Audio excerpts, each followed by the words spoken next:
Donc, bienvenue pour la deuxième soirée de Jeudi la rencontre sur la thématique l'unité et vêtements, ou vêtements d'unité.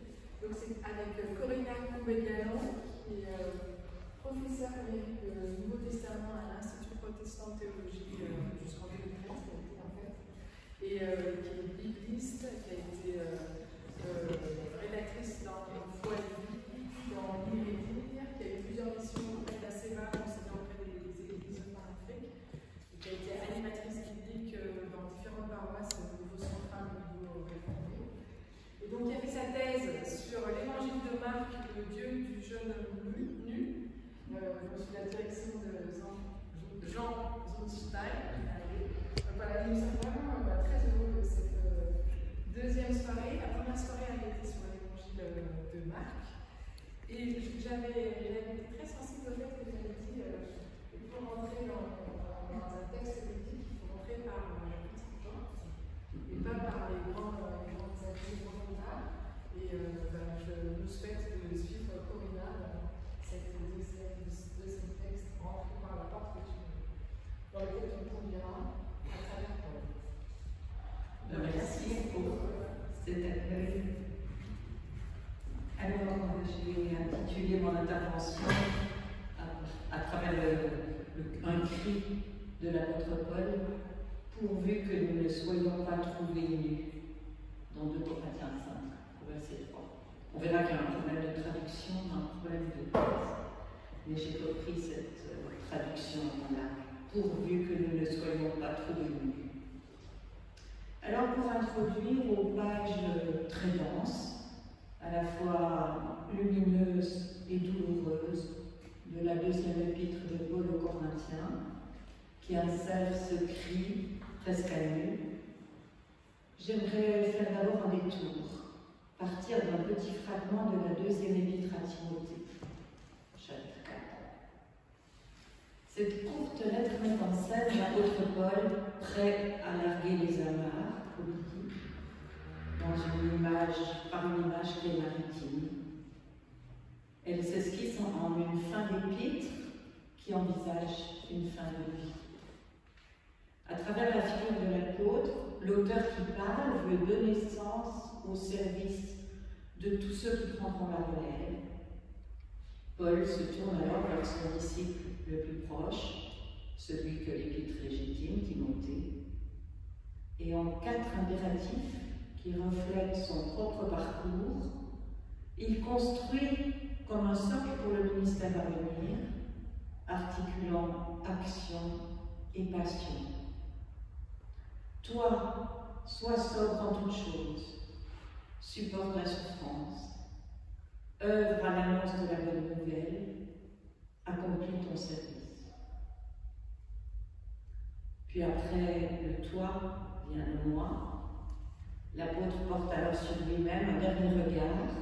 Il se dit pacifié d'avoir tenu jusqu'au bout. Il se montre cependant soucieux de ce qu'il laisse. Il compte les défections et les fidélités. Il transmet le témoin, lui-même déjà illuminé par la récompense de sa course, la couronne que le Seigneur lui réserve auprès de lui. Dans ce court billet, des indices du vécu qui sont livrés au déchiffrage des lecteurs permettent de faire un peu d'histoire. Paul est en captivité. Il évoque une première défense, sans assistance. Tous l'ont abandonné, dit-il. En un verbe qui revient dans la page, insiste douloureusement. Mais le Seigneur l'a fortifié. En un langage cultuel, il interprète alors sa mort prochaine comme une offrande à Dieu, une libation. Et on peut le relever, cette évocation du moi emprunte des images à la correspondance de l'apôtre Paul. Le temps a carpé ses voiles, avait-il écrit aux Corinthiens, pour désigner l'ère du Messie, c'est-à-dire un temps contracté qui presse à vivre dans le monde comme n'étant pas du monde. Ici, c'est le temps de sa propre existence, de la propre existence de l'apôtre qui s'écourte. Il doit lever l'ancre, l'heure de son départ est arrivée. Alors, trois énoncés en cadence résument sa vie pleinement engagée. Jusqu'au bout, j'ai combattu le bon combat, j'ai achevé la course, j'ai gardé la foi. Paul avait déjà recouru aux images de la course sur le stade grec ou de la lutte dans l'arène romaine. Mais alors, paradoxalement, il voyait la perfection non pas dans le terme atteint, mais dans le mouvement même de continuer à courir ensemble, où que chacun en soit de son parcours, dans Philippiens 3. Et aussi dans l'effort jamais relâché de peur d'être éliminé, en Corinthiens 9.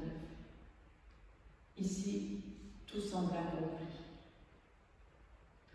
Pourtant, des préoccupations concrètes parlent encore au présent. L'apôtre a le souci de récupérer le manteau et les parchemins qui sont restés à Troas, chez un certain Carpos. On peut s'étonner. Qu'est-ce que cet infatigable voyageur qui oublie sa pèlerine? Cet interprète chevronné des Écritures qui oublie sa Bible? Mais une lecture seconde se propose alors. Et si ces indices, plutôt que tirés de la réalité directe, relevaient d'une trouvaille littéraire, consistaient en un très réussi effet de réel, comme on dit depuis Roland Barthes. On entre alors dans une écoute plus poétique, où se mettent à signifier des métaphores. Déjà, le nom de Carpos prend du sens et peut nous aiguiller. Il signifie littéralement « fruit ». Ce que Paul a abandonné, ne serait-ce pas un héritage à faire fructifier? Ici, nous sommes tous concernés si l'exégèse peut bien être comprise comme ce labour et cette cueillette qui permettent à l'écriture de porter ses fruits. Comme en une mue, l'apôtre a disparu, laissant derrière lui ses peaux, un manteau, en grec phaïloné, comme une pelure qui couvrait son corps. Et le texte ici emprunte peut-être discrètement à l'image du manteau d'Élie, tombé des épaules du prophète quand il est emporté sur un char de feu dans les airs, et par la transmission duquel Élisée est investi de sa succession. Dans le livre des Rois, deuxième livre des Rois, chapitre 2. Des livres, Biblia, aussi attendent d'être repris, de même que des parchemins, membrana, ces membranes couvertes de signes écrits. Ainsi, le corps a disparu, mais c'est le vêtement comme une seconde peau qui se transmet et qui appelle à la relève. Quand la voix s'étue, c'est un corpus d'écrits qui se donne à déchiffrer. À cette lumière, les noms de Marc et de Luc, compagnons évoqués dans les dernières volontés de Paul, Luc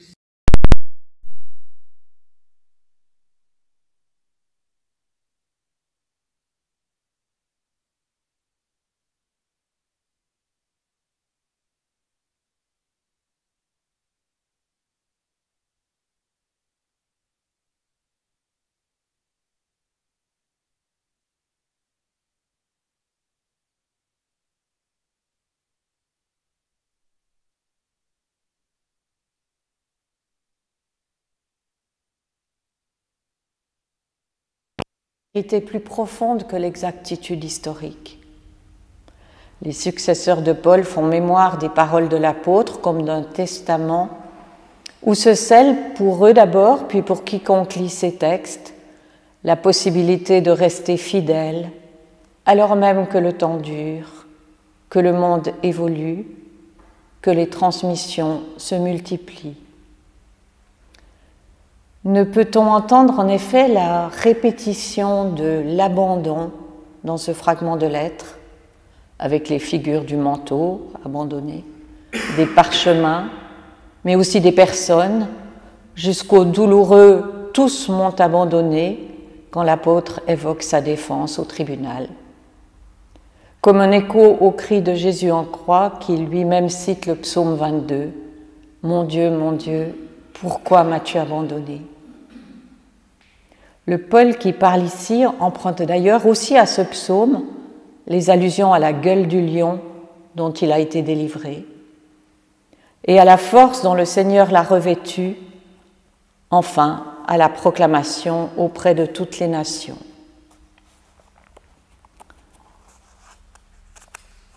Ainsi relue, l'histoire s'amplifie d'échos. Au fond, comme une partition musicale, elle se déroule selon la linéarité en une mélodie, mais elle superpose ses voix pour construire une harmonie. C'est à cette double dimension de l'écriture des mythes que nous a rendu attentifs Lévi-Strauss. Les textes bibliques l'exploitent à leur manière pour multiplier les registres de leur sens. Ou selon une autre image, les textes fondateurs ne s'écrivent pas sur une surface plane, selon la seule organisation du processus narratif ou argumentatif, mais ils construisent des volumes, des architectures où des plans sémantiques se superposent, tenus ensemble par une puissance singulière d'énonciation. On pénètre alors dans un texte comme dans une cathédrale du sens. C'est maintenant à la deuxième épître que Paul a adressée à la communauté de Corinthe que j'aimerais en venir. L'apôtre y insère ce vœu comme un cri singulier, à vif, qui jaillit des entrailles, pourvu que, même dévêtus, ou même revêtus, selon les manuscrits, la tradition hésite, pourvu que nous ne soyons pas trouvés nus, en 2 Corinthiens 5:3. Le ton n'est pas ici celui d'une béatitude qui, en surplomb d'un sommet, oserait déclarer le bonheur comme sous le regard et dans la parole de Jésus qui ouvre le sermon sur la montagne. Heureux ceux qui sont nus. Mais dans l'angoisse même du dénuement, il en va dans l'écriture de Paul aux croyants de Corinthe d'une percée d'espérance, trouant le malheur, que Dieu habillera et abritera ceux qui se seront mis à découvert devant lui. Les pages de l'apôtre où s'insère ce cri sont difficiles. La pensée et l'écriture procèdent par rebondissements.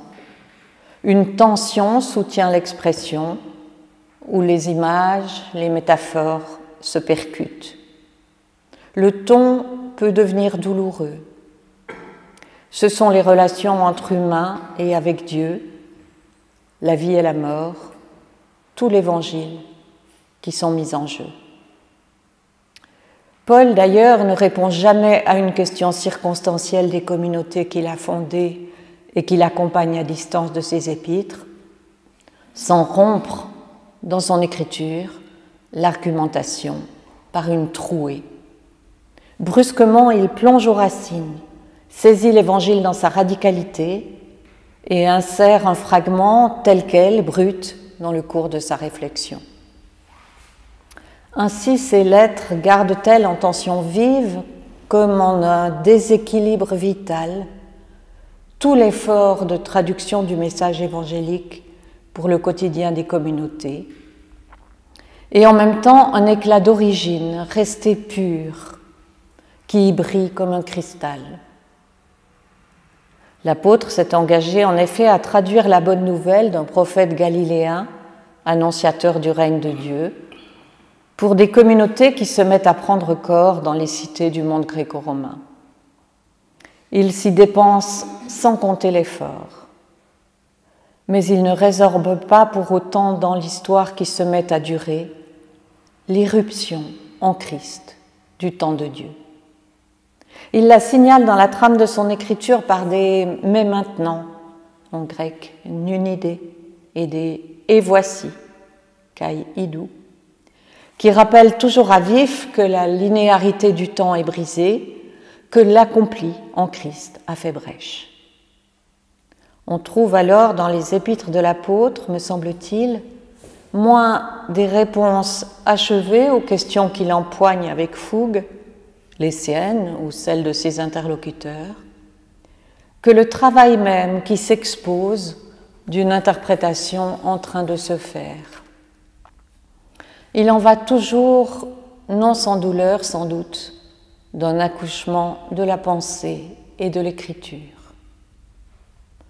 On comprend dès lors que la fragilité, la nudité, soit le souci de l'apôtre pour les communautés ainsi mises au monde, et que son écriture, sa réflexion théologique, viennent les y épauler, plutôt qu'elle ne cherche à survêtir, avec le risque de travestir leur précarité. Elle dénonce d'ailleurs d'autres courants qui s'y emploient. Comment témoigner autrement de sa foi en un crucifié que par le dépouillement de toute fausse gloire, en effet. Tandis que la première épître aux Corinthiens inscrit dans son adresse, comme à la clé de sa partition, pour en donner la tonalité, le thème de la vocation, la clésis, l'appel, la seconde insiste, dans sa bénédiction initiale, sur la paraclésis. Sans doute faut-il traduire ici cette présence appelée auprès de soi, cette assistance, par consolation, plutôt que par défense, comme devant un tribunal, ou par exhortation, quand l'ardeur se refroidit, des rôles que joue l'Esprit, désigné justement comme paraclet dans l'Évangile selon Jean. Cette présence consolante sur laquelle l'Épître, dès son ouverture, insiste, 10 occurrences dans les premiers versets, vient s'inscrire en opposition à la thlipsis, à l'écrasement, et dès lors à la détresse. Le jeu des deux termes travaille la solidarité. En effet, au seuil de son épître, l'apôtre lit la détresse vécue dans la communauté de Corinthe comme l'occasion de la consolation divine, d'une consolation si abondamment reçue qu'elle déborde en consolation à offrir à autrui. Il nous console, dit-il, en chacune de nos détresses, pour que nous puissions consoler tous ceux qui sont en détresse, de la consolation dont nous sommes nous-mêmes consolés par Dieu. Ainsi insiste-t-il en 2 Corinthiens 1, 4. Oserait-on en retenir d'emblée, anticipant le passage où l'apôtre explicitera la double image de l'habit et de l'habitation, de mode donc de couverture, d'abri, quand la précarité de la vie ou la violence met à découvert, que le plus précieux vêtement offert en Christ par Dieu à l'humain est la consolation. C'est celui qui épouse sa fragilité, la valorisant et la protégeant tout à la fois, la soulignant tout en lui offrant un rayonnement. Un tissu ajusté donc, qui assure la dignité en habillant, en abritant. Au début du passage que je prends le temps d'évoquer avec vous par fragments pour mieux saisir ensuite dans sa profondeur et son impact le recours de Paul aux figures de la nudité et du vêtement, on sent battre un cœur inquiet, jaloux peut-être. Allons-nous recommencer à nous recommander nous-mêmes, lance Paul, sous forme de provocation peut-être, de souffrance à peine contenue sans doute.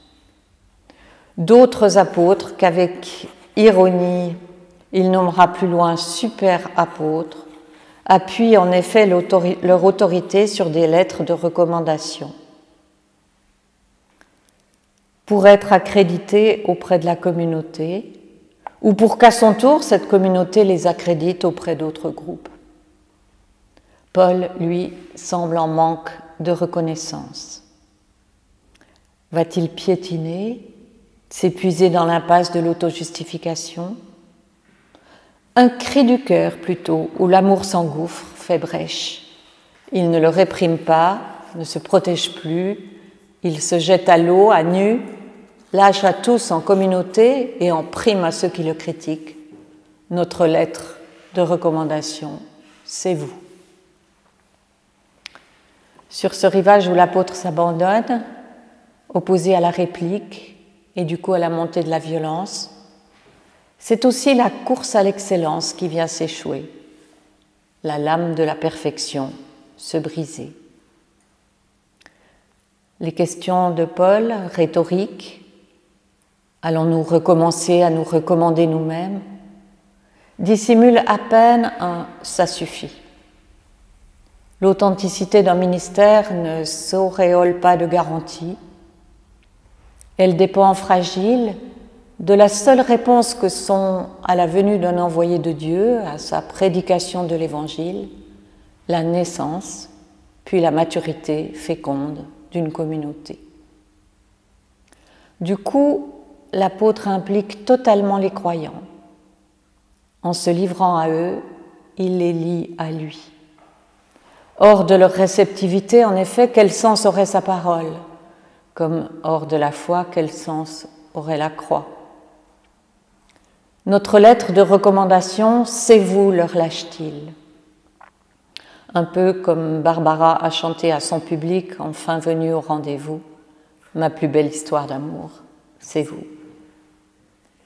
L'existence même de cette Église est le signe suffisant de reconnaissance qu'elle réclame de son apôtre. Elle est ainsi sollicitée dans son être même, un être croyant, comme témoin de la parole qu'il a atteinte, une parole qu'elle habite et qui l'habille. Sa vie, sa vitalité confessante, son rayonnement, la connaissance qui émane d'elle comme un parfum, dit l'apôtre, la lumière que reflète son visage dévoilé, en porte témoignage. Et Paul, qui n'est d'ordinaire pas l'apôtre des sommets, va hisser en quelque sorte par son discours toute la communauté sur la montagne, non pas celle du Sinaï, du don de la loi, plutôt celle de la transfiguration. Oui, semble-t-il dire alors, comme Pierre, selon les évangiles devant Jésus transfiguré, il est bon que nous soyons ici. Bon, pour une fois, semble dire Paul, de prendre le temps que les visages de notre humanité défigurée contemplent et par la reflètent la gloire de Dieu. C'est ce qui habille l'humain de dignité. La pensée de Paul dans ce chapitre est alerte, la métaphore de la lettre dynamique. Paul s'emballe avec son image, l'amour, la poétique se rit de la logique, les places sont redistribuées, alors les rôles bougent. Notre lettre, c'est vous, affirme l'apôtre, écrite dans nos cœurs, connue et reconnue à la lecture par tous les humains. Vous portez manifestement sur vous que vous êtes une lettre de Christ, confiée à notre service, écrite non avec de l'encre, mais avec l'Esprit du Dieu vivant, non sur des tables de pierre, mais sur des tables de chair, sur les cœurs. Voici donc la communauté non plus seulement lectrice, mais devenue elle-même message. De qui? De Christ, ose l'apôtre. Lettre écrite où? Dans nos cœurs, dit-il, prenant lui-même la place du papier, ou plutôt des tables de pierre, de la tablette de cire, de l'écran de l'ordinateur. Adressée à qui? À tous les humains. Comme si c'était une évidence.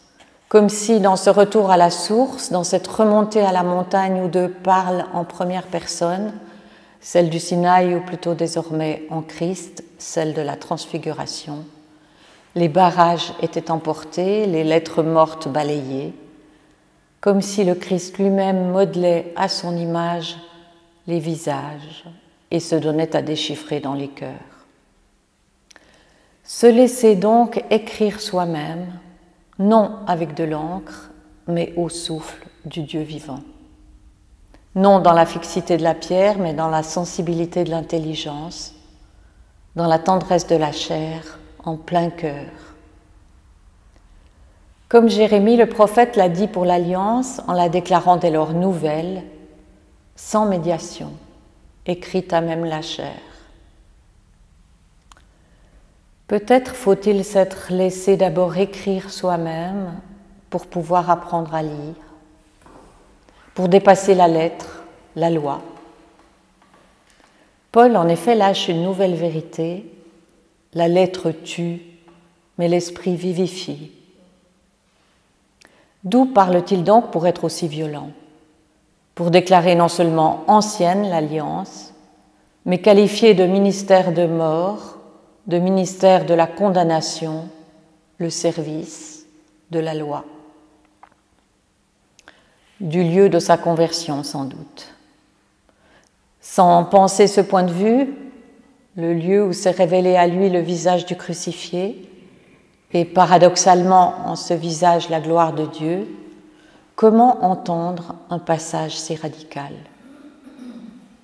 La gloire dont l'apôtre veut témoigner est sans commune mesure, sans mesure humaine, si c'est du visage douloureux d'un crucifié qu'émane ce rayonnement.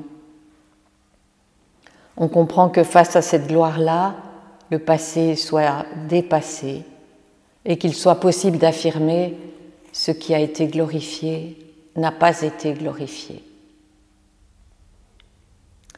Pour Paul, il y a eu déchirure. Un voile s'est déchiré. Comme s'est déchiré au dernier cri de Jésus en croix, selon les évangiles, le voile du temple de Jérusalem, de haut en bas. Dieu a quitté alors son Saint des Saints pour se donner à reconnaître, et en tout premier par un païen, dans la personne du crucifié. Cet événement semble avoir accompli pour Paul, de façon décisive, la parole de l'Exode au sujet de Moïse. C'est quand on se tourne vers le Seigneur que le voile est enlevé. Exode 34. Paul rappelle que les fils d'Israël ne pouvaient fixer le regard sur le visage de Moïse à cause de la gloire de ce visage, une gloire pourtant vouée à l'abolition. Dans son écriture, la métaphore du voile glisse alors du visage de Moïse aux Écritures elles-mêmes, celle de l'Ancienne Alliance, qui, une fois le voile enlevé, deviennent lumineuses. Paul s'est tourné vers le Christ sans retour. C'est en Christ que le voile est enlevé. L'apôtre s'est mis alors à démasquer les figures qui mobilisaient son passé. Il s'en prend à l'image traditionnelle de Moïse. Quand Moïse descendit du Sinaï, porteur de la loi de Dieu, il ne savait pas que la peau de son visage rayonnait d'avoir parlé avec Dieu. Comme les Israélites craignaient de s'approcher parce qu'ils ne pouvaient fixer son visage, Moïse mit un voile sur son visage. Exode 34. La tradition a doré ce portrait de Moïse. Philon d'Alexandrie, un philosophe et exégète juif contemporain de Jésus, l'atteste quand il écrit de Moïse qui entre dans la ténèbre où était Dieu, en Exode 20. Telle une peinture bien faite, il se présenta au regard, lui-même et sa vie, œuvre de toute beauté et de forme divine. Et il se tint comme un modèle pour qui veut l'imiter. Or, Paul ici discerne